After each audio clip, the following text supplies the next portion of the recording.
यीशु मसीह के नाम से आप सबको जय मसीह की।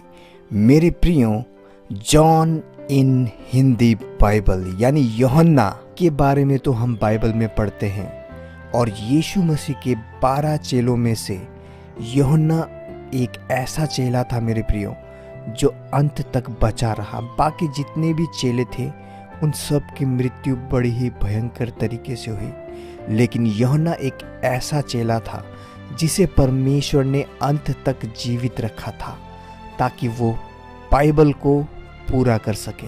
और हम ये जानते हैं कि यूहन्ना ने आगे जाके यूहन्ना की पुस्तक लिखी जो कि हम बाइबल में पढ़ते हैं। और मेरे प्रियो, यूहन्ना ने यीशु के लिए बहुत कुछ सहा और जब सारे चेले मर गए और केवल यूहन्ना ही बचा था, उस वक्त यूहन्ना को बहुत दुख सहना पड़ा यीशु के लिए। मेरे प्रियो, केवल यीशु पे विश्वास करने की वजह से यूहन्ना को गरम तेल में डाल के मारने की कोशिश की गई, लेकिन प्रभु यीशु ने उसे हर बार बचाया मौत से। मेरे प्रियो, आज हम ये भी जानते हैं कि जब रोमी यूहन्ना को नहीं मार सके तो उन्होंने अंत में यूहन्ना को पतमोस टापू में छोड़ दिया मरने के लिए, क्योंकि वे नहीं मार पा रहे थे यूहन्ना को, तो इसीलिए उन्होंने पतमोस टापू में उन्हें छोड़ दिया। तो मेरे प्रियो, क्या आप जानते हैं कि पतमोस टापू असल में आज भी मौजूद है?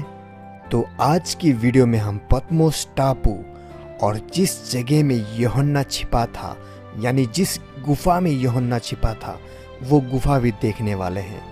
मैं आशा करता हूँ इस वीडियो से आपको आशीष मिलेगी। तो चलिए शुरू करते हैं।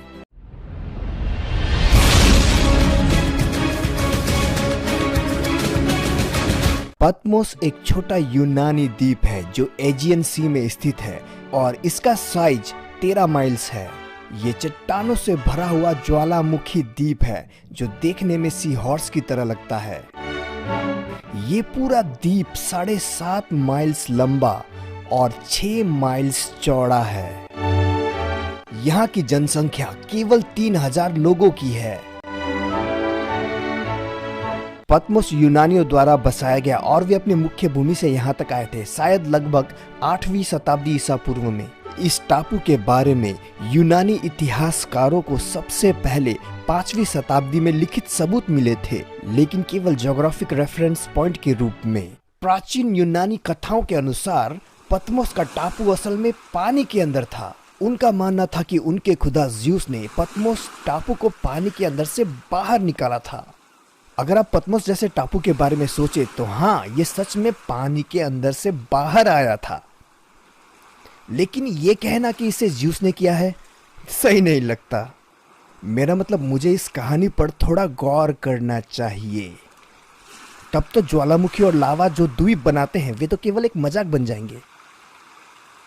पतमोस 3 भागों में बटा हुआ है जिसे जोड़ के रखती है ये 2 जमीन की पट्टियां। इन्हें कहा जाता है इस्थमस। इस्थमस जमीन का वो पतला हिस्सा होता है जो 2 द्वीपों को आपस में जोड़ के रखता है, एकजुट बना के। रोमन साम्राज्य के दौरान पतमोस एक ऐसा टापू हुआ करता था जो बिल्कुल ही अलग और पिछड़ा हुआ था। यहाँ उन लोगों को सजा देने लाया जाता था जो रोमन साम्राज्य के लिए खतरा होते थे। इनमें से कुछ टापू केवल जेल की कॉलोनियां हैं।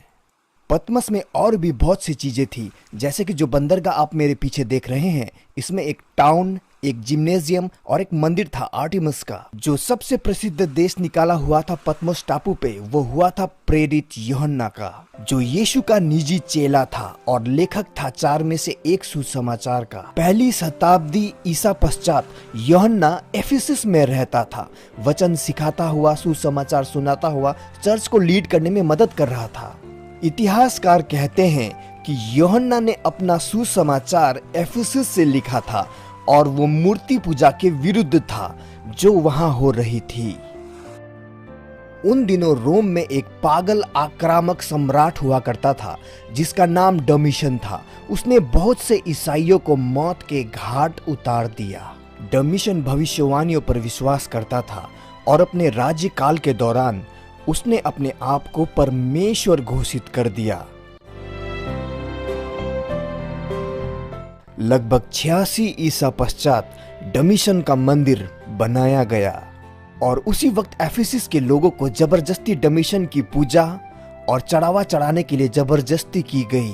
डमीशन को पूजने और बलिदान चढ़ाने से यूहन्ना ने मना कर दिया।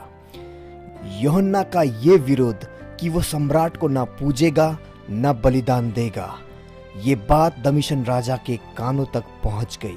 डमीशन के साम्राज्य के 14वें साल में, जो कि 94 ईसा पश्चात है, बुजुर्ग यूहन्ना को पतमोस टापू में कैद कर दिया गया।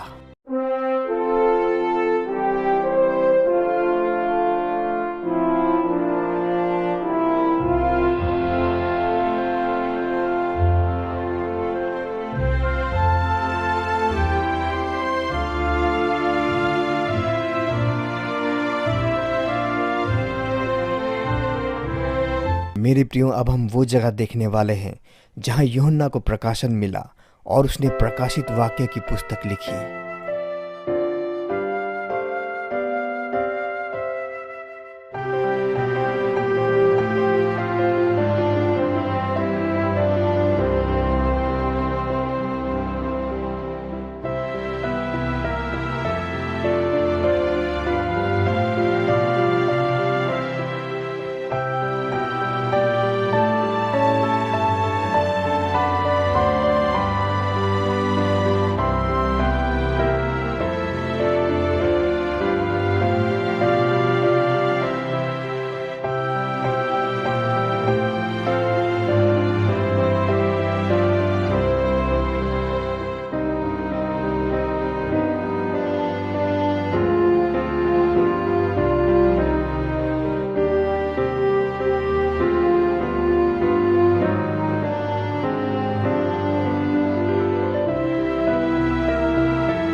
ये गुफाएं अभी भी पतमोस टापू में मौजूद हैं और ये गुफाएं सबूत हैं कि बाइबल की कहानियाँ सत्य है।